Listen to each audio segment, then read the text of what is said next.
Bryan, what's it been like so far this year? Different role for you on the team as a leader and the team, and in the last two games, how do you feel you've affected the team on that side of the ball?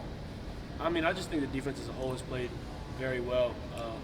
We all come in every week with a really good mindset, taking on the week. It's always a new game plan. So just everyone getting in, watching film, learning our game plan for the week. Everyone's done a really good job taking that on and doing it every week and staying on it. And, everyone's just done a really good job. There's a saying in college football, you make the biggest leap from week 1 to week 2 as far as learning curve. Do you see that taking place with the guys that just showed up?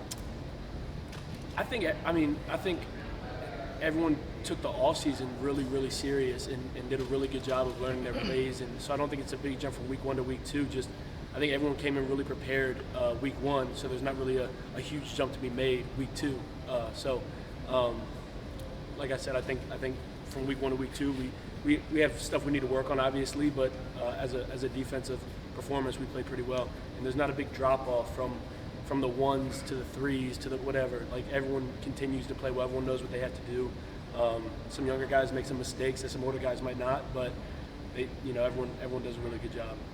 I saw you post-game Saturday kind of go grab DJ, put your arm around his neck, pulling. How have you handle him, trying to keep him up and focused and his confidence up? Because I know you guys are really good friends as well as roommates. Yeah. I mean, he does it. I mean, he does a really good job on his own. I mean, that's not really my job. My job is just to be his friend, Sure. So he does a really good job of just keeping composure. Like I've said this many times, he doesn't get too down or too up ever. So he, it's not really a worry for me with him. I know he's gonna be just fine.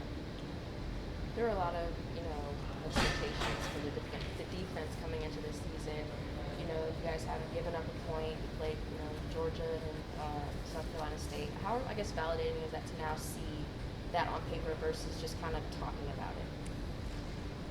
I mean, like you said, I think it's what we all expected from the offseason and everything, just how we were performing. I mean, it's awesome to see us come together now and do it in games. Yeah, I mean, it's really cool to see it all be put together, but there's still, like I said, a lot of stuff we need to work on and get better at throughout the remainder of the season. So just got to keep working. Just looking at Georgia Tech, Coach Sweeney was talking about their running back being a guy they're going to get the ball to, and there are a couple of quarterbacks they could play. I mean, what stands out to you about Georgia Tech when you look at them on film? Same thing. I mean, the running backs are really good.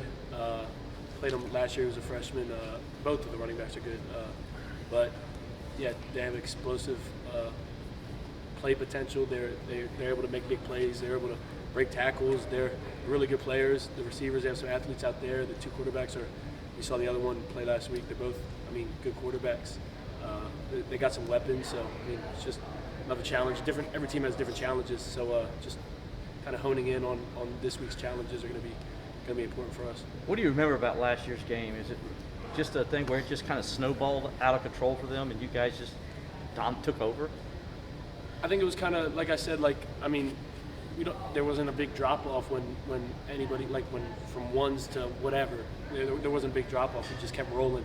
Everyone knew what they had to do. Everyone knew their assignments. So it just, everyone played really well. It just kept going. Everyone kept working and just kept doing what we do. Is it difficult to prepare when you don't know which quarterback you might see, or if you might see two quarterbacks? Does Georgia Tech played a couple obviously this year?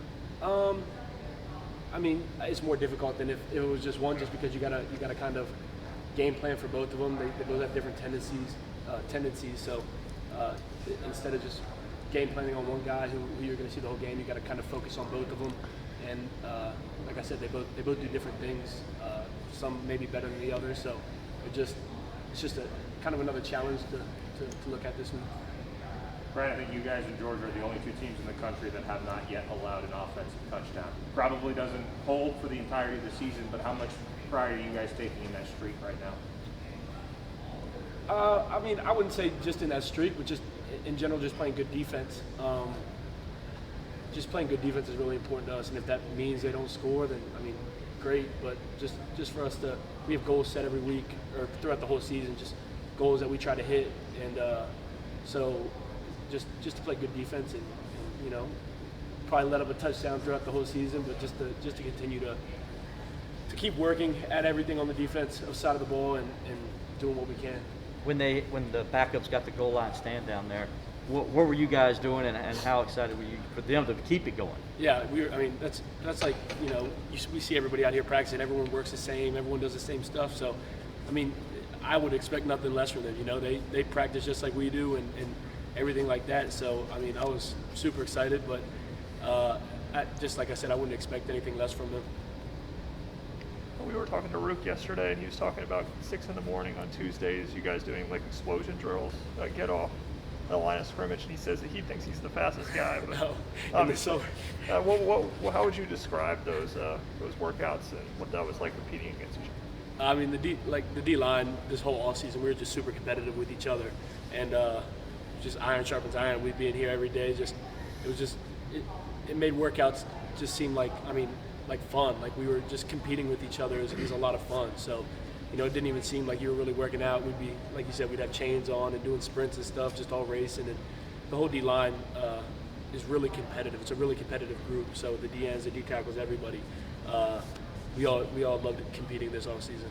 Yeah, I heard Rook's a little bit of a trash talker. So Oh yeah, what's it he like? tries. It's okay.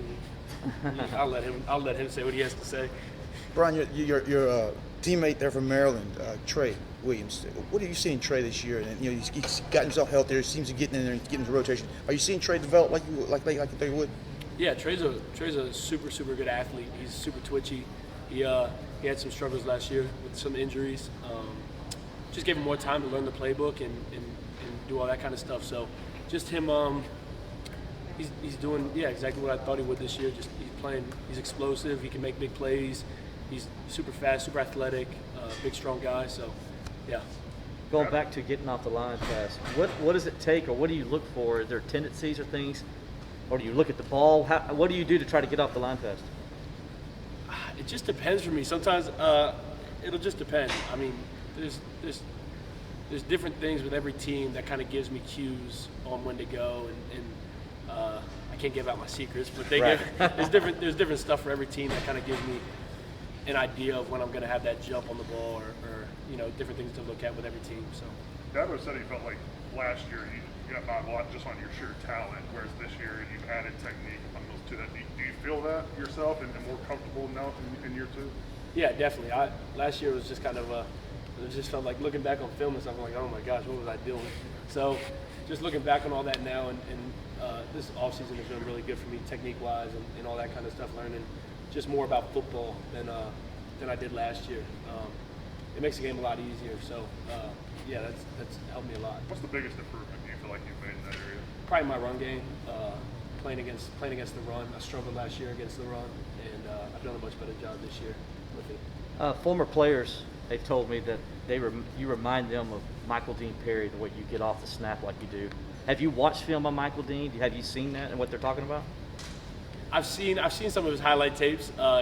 We have our film that we watch up there is a little bit more recent, but like our plays and stuff. But yeah, I've seen some of his clips from college. Yes, sir. Do you see some of you in him? Yeah, I mean, he's a big athletic guy. He was a freak. He was huge, but he was just a really good athlete and massive. So just watching him, he was awesome to watch. So, yeah. Tell about how important it is to learn how to take care of your body through the season. I mean, a lot of people don't understand. You guys, you might not be on the injury report. You might not say, but a lot of you guys are walking wounded almost all year long. How important is it for you guys to learn how to take care of your body? It's super important.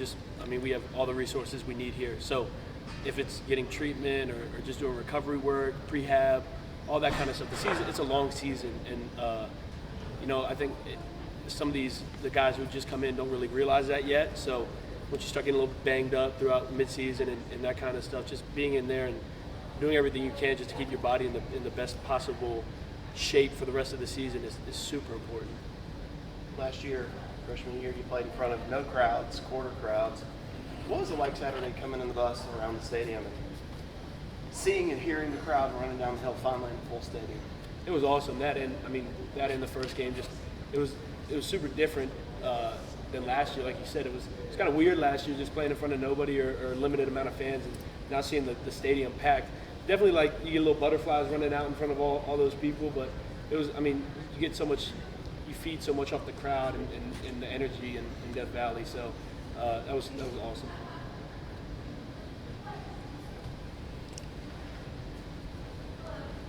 else here for Bryan?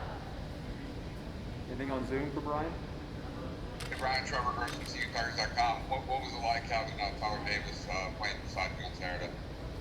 I love playing with Tyler. He's super knowledgeable about the game, and he knows so much, and all the D tackles now we all play really well together. But having Tyler, he's like the veteran in our group kind of deal. So playing with him is awesome.